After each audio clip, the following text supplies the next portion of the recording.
sebagai salah satu minuman keras tradisional khas Makassar. Tapi siapa sangka minuman jenis tua yang memabukkan itu bisa menjadi parfum. Padahal minuman khas Makassar ini memiliki aroma menyengat dan bau yang kurang sedap di hidung.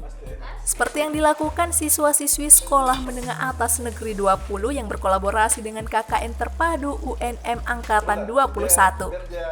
Pasukan Putih Abu-Abu ini menciptakan penemuan yang cukup membanggakan.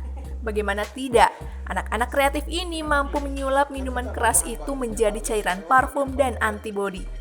Balok yang diracik ini ada dua macam, yaitu balok manis dan balok yang berasa asam kecut. Hasil racikan keduanya juga memiliki hasil yang berbeda. Balok manis sendiri disulap menjadi cairan antibodi. Caranya, balok sebelumnya dituang ke panci untuk dimasak. Kemudian balok tersebut ditunggu sampai mendidih.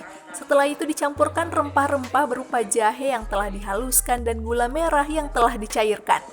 Alhasil, cairan tersebut sudah bisa diminum.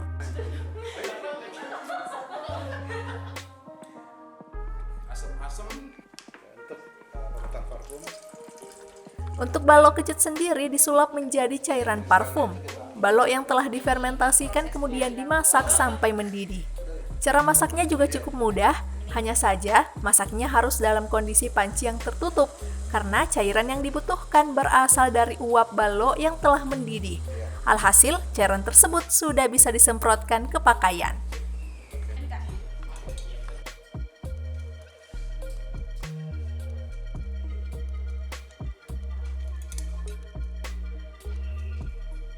Ternyata tingkat kriminal disebabkan karena mabuk balok itu banyak.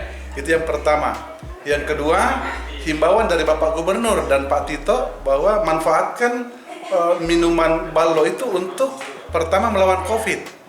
Jadi sehingga kami rapat dengan mahasiswa KKN, UNM, kemudian anak OSIS, kami berkesimpulan, kami kemarin seminarkan dan kami minta pandangan daripada ahli kimia. Itu ternyata zat yang dikandung oleh balok itu zat kekal atau etanol, dan itu aman untuk dikonsumsi ya, Pak ya, aman. Kecuali yang sudah fermentasi, itu memabukkan. Untuk bahannya, untuk minuman antibodinya kami menggunakan balok yang belum difermentasi, yang masih manis. Lalu kita campurkan dengan gula aren atau gula merah, lalu diberi jahe. Dari Kota Makassar, Suparman, Fajar.co.id melaporkan.